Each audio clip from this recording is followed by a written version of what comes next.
ब्रह्म ऋषि योगी सम्राट श्री देवराह बाबा एक ऐसे महापुरुष जो प्राय अपनी चमत्कारी शक्तियों का प्रदर्शन नहीं करते थे। दीन भक्तों पर कृपा करने के बाद भी बाबा उन्हें गुप्त ही रखते थे। वे कभी किसी भक्त से नहीं कहते कि ये मैंने किया है। वे अपने किए हुए सारे चमत्कारों को भक्तों को भी गुप्त रखने को ही कहते थे। इसके पीछे कारण था परमात्मा गोपनीय है, अतः उनके किए गए कार्य भी गुप्त ही होने चाहिए।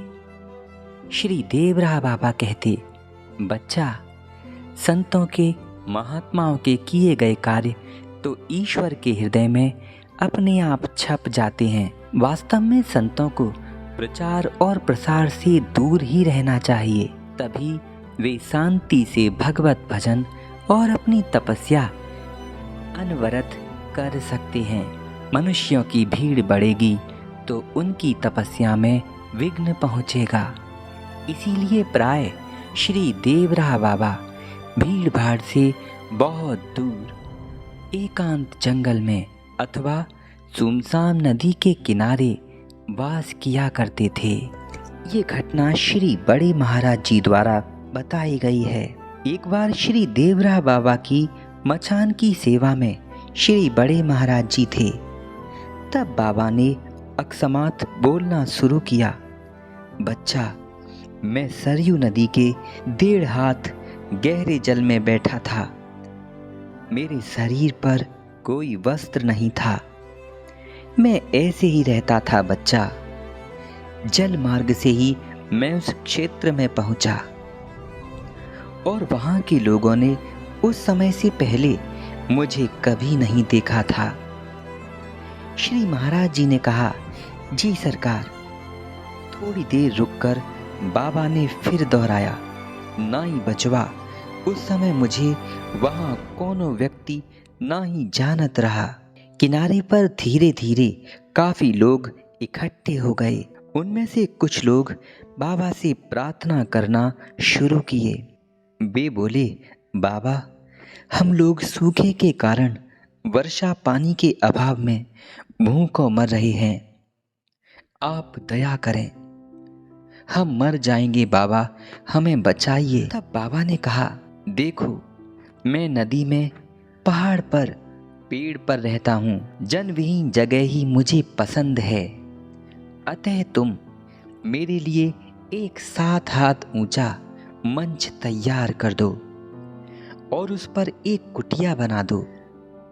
बच्चा, मैं भीड़ भाड़ से दूर रहता हूँ, इसीलिए ये काम शीघ्र करो। फिर उस कुटिया को, उस मंच को सरयू के जल से धो दो। जैसे ही मैं सरयू जी से निकलकर मंच पर ऊपर जाऊंगा, वैसे ही इस पूरे क्षेत्र में भारी बरसात होगी। इससे पहले उस क्षेत्र में कई वर्षों से कोई बरसात नहीं हुई थी। पशु पक्षी और भूमि सभी प्राणहीन हो गए थे। लेकिन बाबा के मुख से बरसात की बात सुनकर सारे गांव वाले बड़े ही उत्साह से बाबा के लिए लकड़ी का मचान तैयार करने लगे। खंबे गाड़कर उनके ऊपर लकड़ी के पट्टे जोड़कर ऊपर एक झोंपड़ी तैयार कर दी। कोई 2-2.5 घंटे के भीतर ही पूरा स्थान बनकर तैयार हो गया। ऊपर जाने के लिए एक सीढ़ी भी लगा दी। सारी तैयारियां होते होते ही आसमान में काले बादल घिर गए। दिन का उजाला घट गया। बादलों से भयंकर गर्जना होने लगी। बिजली भी चमकने लगी। देखते ही देखते आसमान ने भयंकर रूप धारण कर लिया। ठंडी हवाएं चलने लगीं।